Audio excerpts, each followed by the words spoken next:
சொன்ன மாதிரி தேர்தல் பயம் வந்து விட்டது ஸ்டாலினுக்கு. கோடை காலத்துல 2000 ரூபாய் கொடுக்கிறாராம். இப்பதான் கோடை காலம் வருதா? ஸ்டாலின் சூப்பர் கிட், நாங்க 10,000 கொடுத்தது அறிவித்ததா சூப்பர் கிட். ஒரு பேர் வைப்பாரு, ஒரு திட்டத்தை அறிவிப்பாரு, அங்க போட்டோ ஷூட் எடுப்பாரு, பத்திரிகையில் வரும், ஊடகத்தில் வரும், அதோட முடிஞ்சு போச்சு. இப்படி பேர் வைப்பதற்கு நோபல் பரிசு கொடுக்கணும்னா ஸ்டாலின் கொடுத்தா பொருத்தமா இருக்கும்.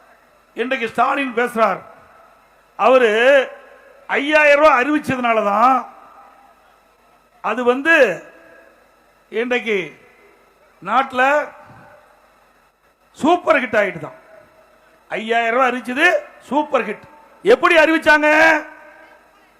பிப்ரவரி மாசம் உரிமை தொகை கிடையாது, மார்ச் மாசம் உரிமை தொகை கிடையாது, ஏப்ரல் மாசம் உரிமை தொகை கிடையாது.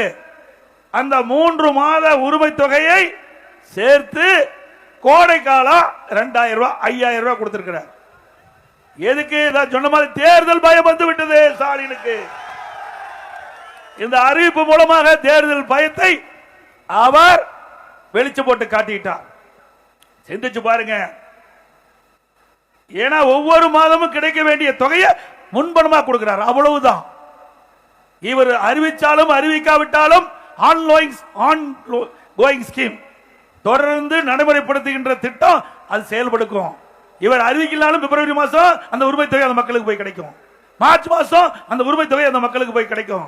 அதே மாதிரி ஏப்ரல் மாசம் அந்த குடும்ப தலைவிக்கு அந்த உரிமை தொகை போய் கிடைக்கும். ஆனா இவர் நாடகத்தை அரங்கேற்றி ஏதோ மக்களுக்கு பெரிய தொகையை கொடுப்பதை போல ஒரு பொய்யான தோற்றத்தை உருவாக்கி ஒரு கவர்ச்சிகரமா இதை அறிவிச்சு மக்களுடைய வாக்குகளை பெறுவதற்கு தந்திரமாக ஸ்டாலின் எடுத்த அறிவிப்பு தான் இந்த அறிவிப்பு. கோடை காலத்தில் 2000 ரூபாய் கொடுக்கிறாராம். இப்பதான் கோடை காலம் வருதா? 2026 தான் கோடை காலம் வருதா?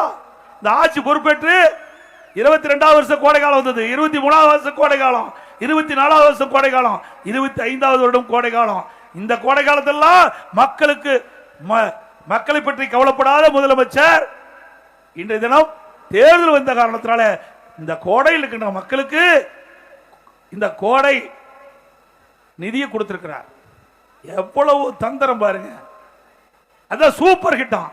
திரு ஸ்டாலின் அவர்களே, சூப்பர் ஹிட், நாங்க 10,000 கொடுத்தது அறிவித்ததா சூப்பர் ஹிட். உங்களுடைய ஆட்சியில விலைவாசி விண்ணை தொடுகின்ற அளவுக்கு உயர்ந்து போயிட்டது, விண்ணை முட்டுகின்ற அளவுக்கு விலைவாசி உயர்வு. இன்றைக்கு மக்களுக்கு, நகர மக்கள், மாநகராட்சியில் வாழ்கின்ற மக்கள், பேரூராட்சியில் வாழ்கின்ற மக்கள், இன்றைக்கு அனைத்து மக்களுக்கும் வீட்டு வரி 100% உயர்வு. 1000 ரூபாய் வீட்டு வரி கட்டினீங்களா, 2000 ரூபாய் கட்டணும். கடவரி 150% உயர்வு. இன்னைக்கு கடையில் 1000 ரூபாய் கட்டினா அதிமுக ஆட்சியில் திராவிட முன்னேற்ற 1700 ரூபாய், கிட்டத்தட்ட 2200 ரூபாய் கட்டணும். அதோட ஒவ்வொரு ஆண்டும் இந்த வரி 6% உயர்ந்து கொண்டே போகும். ஒவ்வொரு ஆண்டும் இந்த வீட்டு வரி, கடவரி 6% உயர்ந்து கொண்டே போகும். அது மட்டும் இல்ல, மின் கட்டணம் கிட்டத்தட்ட 57% உயர்ந்து விட்டது இந்த ஆட்சியில. அதிமுக ஆட்சியில நீங்க 1000 ரூபாய் கட்டினத இப்ப 2000 ரூபாய் கட்ட வேண்டிய சூழ்நிலை வந்துட்டது. இப்படி குடிநீர் வரி உயர்வு, குப்பைக்கு வரி உயர்வு, இப்படி வரி மேல் வரி போட்டு மக்களை வாட்டி வதைக்கின்ற அரசாங்கம் அதிலிருந்து மக்களை காப்பாற்ற வேண்டும். அதற்குத்தான் அதிமுக தேர்தல் 3ஆம் கட்ட தேர்தல் அறிக்கையில் எல்லா குடும்பத்திற்கும் மாதம் ஒரே கட்டமாக 10,000 ரூபாய் வழங்கப்படும் என்ற அறிவிப்பு கொடுத்தோம். அந்த நிதி சுமையை குறைப்பதற்காக உதவித்தொகை அறிவிச்சோம். ஸ்டாலினால பொறுக்க முடியல, பதறாரு, வாயில வடை சுடுறாரு. நீங்க தான் வாயில வடை சுடுற? 5 வருஷமா வடை சுட்டு மக்களுக்கு உங்களுடைய ஆட்சியில சலிப்பு ஏற்பட்டு விட்டது.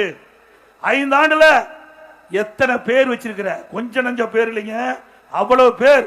இதுல உங்களுக்கு ஏதாவது தெரியுதான்னு பாருங்க. வெல்வோம் ஒன்றாக, எல்லோருக்கும் எல்லாமும், ஓரணியில் தமிழ்நாடு, ஒன்றினிமோ வா, உங்கள் தொகுதியில் முதலமைச்சர், உங்களுடன் ஸ்டாலின், மக்களை தேடி மருத்துவம், இல்லம் தேடி கல்வி, நான் முதல்வன் திட்டம், தமிழ் புதல்வன், புதுமை பெண், உங்கள் கனவை சொல்லுங்கள். முதல்வரின் முகத்தில் உங்கள் கனவை சொல்லுகின்றா. மக்கள்கிட்ட போய் கேட்டா திராவிட முன்னேற்ற கழக ஆட்சி முடிவு கட்ட வேண்டும் இந்த தேர்தல், அதுதான் எங்களுடைய கனவு. இவ்வளவு பேர் வைப்பதிலே நம்பர் 1 முதலமைச்சர் தமிழ்நாடு முதலமைச்சர் ஸ்டாலின். இதுல ஏதாவது ஒன்னாவது உங்களுக்கு புரியுதா? இவ்வளவு பேர் வச்சிருக்காரு. இந்த பேரில் அடங்கின திட்டம் மக்களுக்கு தெரியுமா? தீனா ஒரு பேரை வைப்பாரு, ஒரு திட்டத்தை அறிவிப்பாரு, அங்க போட்டோ ஷூட் எடுப்பாரு, பத்திரிகையில் வரும், ஊடகத்தில் வரும், அதோட முடிஞ்சு போச்சு. இப்படி பேர் வைப்பதற்கு நோபல் பரிசு கொடுக்கணும்னா ஸ்டாலின் கொடுத்தா பொருத்தமா இருக்கு. எப்படி நாட்டு மக்களை ஏமாற்றுறாங்க பாருங்க. எப்படி வாயில வடை சுடுடா என்று சொன்னால் அது ஸ்டாலினுக்கு பொருத்தமா இருக்கும். அப்படி மக்களை ஏமாற்றுகின்ற ஒரு அரசாங்கமா திரு ஸ்டாலின் அரசாங்கம் இந்த 5 ஆண்டு காலம் ஏமாற்றிக் கொண்டிருந்தது. அதுக்கு முடிவு கட்டுகின்ற தேர்தல் இந்த தேர்தல் சட்டமன்ற பொது தேர்தல். முடிவு கட்டுவீங்களா?